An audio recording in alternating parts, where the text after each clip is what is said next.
রোজার ফজিলত ও আমলগুলো কি কি? রমজানের পরের মাসটাই শাওয়াল মাস। ঈদের চাঁদ দেখলে সেই চাঁদটা মূলত শাওয়াল মাসের চাঁদ।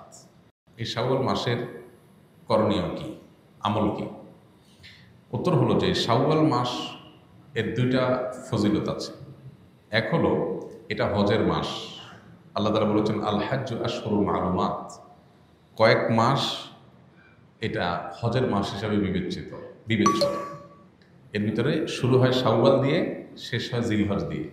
এখন প্রশ্ন উঠতে পারে, হজের কার্যক্রম তো হয় জিলহজের 8 থেকে 13 তারিখ, তাহলে শাওয়াল মাস কিভাবে হজের মাস হয়?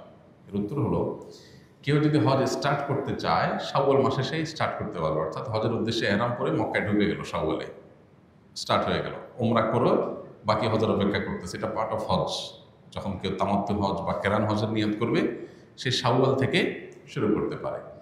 তো সে অর্থে এটাকে হজের মাস বলা হয়েছে।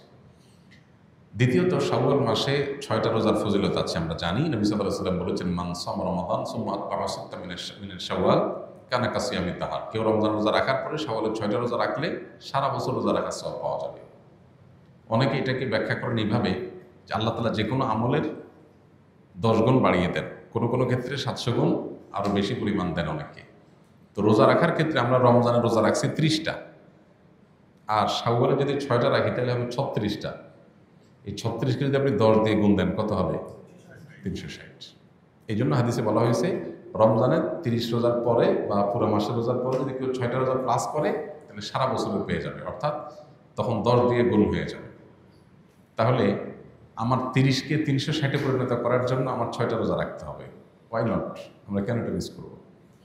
এটা চেষ্টা করা দরকার। এই 6টা রোজা একসাথে রাখা কোনো জরুরি না, যার যেভাবে খুশি ভেঙে ভেঙে রাখতে পারে। কারণ ছুটির দিন শনিবার শুক্রবার, তিনি এই দিন রাখলেন, কেউ অন্যদিন রাখলেন, আজকে 2টা রাখলেন, আবার এক সপ্তাহ পরে 2টা রাখলেন, যেভাবে খুশি রাখতে পারেন। পুরো মাসের মধ্যে রাখতে হবে, এটা হলো মূল কথা। শাওয়ালের 6 রোজা নাকি কাজা রোজা, কোনটা আগে রাখতে হবে? কারোর যদি রমজানের রোজা কাজা হয়ে থাকে তাহলে সেক্ষেত্রে তিনি রমজানের কাজা রোজাগুলো আগে রেখে তারপরে শাওয়ালের 6 রোজা রাখলে বেশি ভালো। কারণ যে হাদিসে শাওয়ালের 6 রোজার ফজিলত রয়েছে সেখানে রমজানের রোজাগুলোর ব্যাপারে বলা হয়েছে। নবী সাল্লাল্লাহু আলাইহি ওয়াসাল্লাম বলেছেন মান সামা রমাদান সুম্মা আতবাআহু সিত্তাম মিন শাওয়াল, যে ব্যক্তি রমজানের রোজা রাখলো এরপরে শাওয়ালের 6 রোজা রাখলো। এই হাদিসে বোঝা যাচ্ছে রমজান রোজা রেখে তারপরে রাখতে বলা হয়েছে। এখন রমজান রোজা দিয়ে আপনার গ্যাপ থাকে কয়েকটা, মিস থাকে কয়েকটা, এগুলো রেখে তারপর আপনি শাওয়ালের রোজা রাখলে এটা সবচেয়ে সেফ এবং সবচেয়ে ঝামেলামুক্ত। আর যদি বলেন যে না, আমার এত বেশি ভাঙতি রোজা হয়েছে বা যে কয়টা রোজা হয়েছে সেগুলো রেখে আবার শাওয়ালের 6 রোজা রাখা আমার জন্য টাফ হবে, তাহলে আপনি আগে শাওয়ালের 6 রোজা রাখলেও ইনশাআল্লাহ আশা করা যায় আপনার শাওয়ালের 6 রোজার ফজিলত আপনি পাবেন। এটা অধিকতর বিশুদ্ধ যে আপনি ফজিলত পাবেন, কিন্তু নিরাপদ এবং উত্তম হয় আগে ফরজগুলো রেখে তারপর শাওয়ালের 6 রোজা রাখা।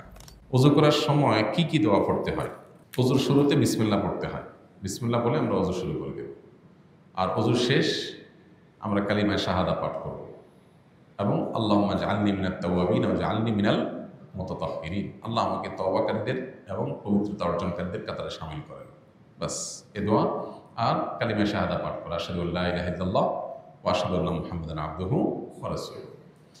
এর বাইরে প্রত্যেক অঙ্গ ধোয়ার জন্য আলাদা আলাদা বিভিন্ন দোয়া, অনেক বই পুস্তক আছে, এগুলো সবই ভিত্তিহীন, এগুলোর কোনো ভিত্তি নেই।